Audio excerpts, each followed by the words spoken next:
दोस्तों, स्वागत आपका पीके एग्जाम टूर हब में। आइए, आज का हम सेकंड संपादकीय डिक्टेशन देखेंगे, जो यूपी ट्रिपल एससी स्टेनोग्राफर और यूपीएसआई के लिए बहुत ही महत्वपूर्ण मैटर होगा। आप लोग मैटर लिखने के बाद ट्रांसक्राइब अवश्य कर लिया करिए, और जो हम पीडीएफ देते हैं, पीडीएफ से आप अपनी गलती मिलाइए। इससे क्या होगा कि आपकी जो जितनी गलती होगी, छोटी छोटी गलती है या बहुत जो वर्ड गलत होते हैं, वो गलतियाँ पकड़ में आएगी और इससे सुधार आपका होगा और स्पीड बढ़ेगी। जो इसकी पीडीएफ है हमारे टेलीग्राम चैनल लिंक पे, जिसका लिंक हम डिस्क्रिप्शन में और कमेंट बॉक्स दोनों में डाल देंगे। आप लोग वहाँ से मिला के लिख लिया करिए। चलिए, जिन साथियों ने चैनल को सब्सक्राइब नहीं किया, आप लोग सब्सक्राइब कर लीजिए। मैटर 5 सेकंड बाद स्टार्ट होगा। Ready, start. सरकार के तमाम दावों के बावजूद वाहनों की तेज रफ्तार पर लगाम नहीं लग पा रही है। देश भर में हर साल होने वाले सड़क हादसों में तेज गति से वाहन चलाना एक बड़े कारण के रूप में उभर कर सामने आता है।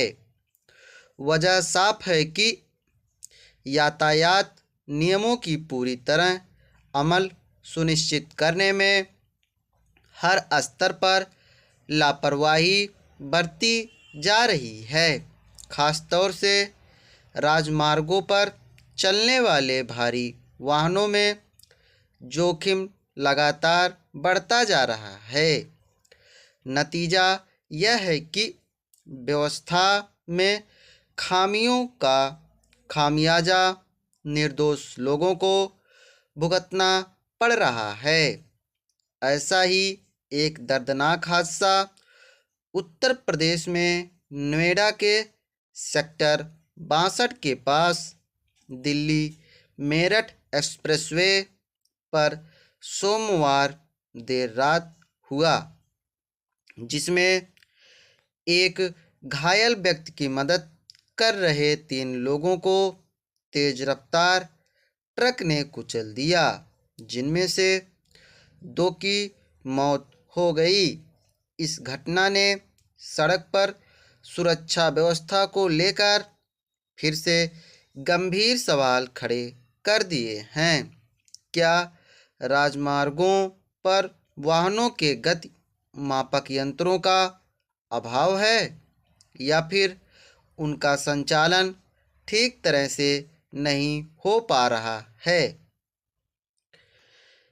दरअसल दिल्ली मेरठ एक्सप्रेसवे पर एक ट्रक की टक्कर से पिकअप वाहन में सवार व्यक्ति घायल हो गया था। इस दौरान वहां से गुजर रहे कुछ लोग घायल व्यक्ति की मदद के लिए आगे आए और उसे क्षतिग्रस्त वाहन से बाहर निकालने का प्रयास करने लगे। इस बीच सामने से आए एक अन्य तेज रफ्तार ट्रक ने 3 लोगों को टक्कर मार दी। कहा जा रहा है कि इस हादसे में जख्मी लोगों को अस्पताल ले जाने के लिए तत्काल कोई मदद नहीं मिल पाई। ऐसे में राजमार्गों पर कोई हादसा होने पर तुरंत सहायता पहुंचाने के सरकारी तंत्र पर भी सवाल उठना स्वाभाविक है। दूसरा, इस बात पर भी गंभीरता से गौर करने की ज़रूरत है कि आखिर वाहनों की तेज रफ्तार पर अंकुश क्यों नहीं लग पा रहा है। जाहिर है, अगर कुछ वाहन संचालकों को यातायात नियमों की परवाह नहीं है और ना ही उनके कानून का खौफ है, तो उनकी मूल वजह का पता लगाएं। बिना समस्या का समाधान संभव नहीं हो सकता। निजी स्वार्थ मनुष्य के स्वभाव का एक ऐसा पक्ष है जो जन्म से उसके साथ चलता है। स्वयं की सुरक्षा, प्रगति और पहचान की चाह स्वाभाविक है।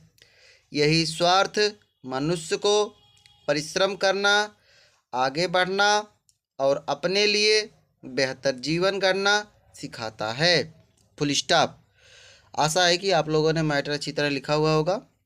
हमसे एक गलती है, हमने उन्हें के स्थान पे कोई दूसरा वर्ड बोल दिया है, तो आप लोग ये गलती डिस्काउंट करके करिएगा।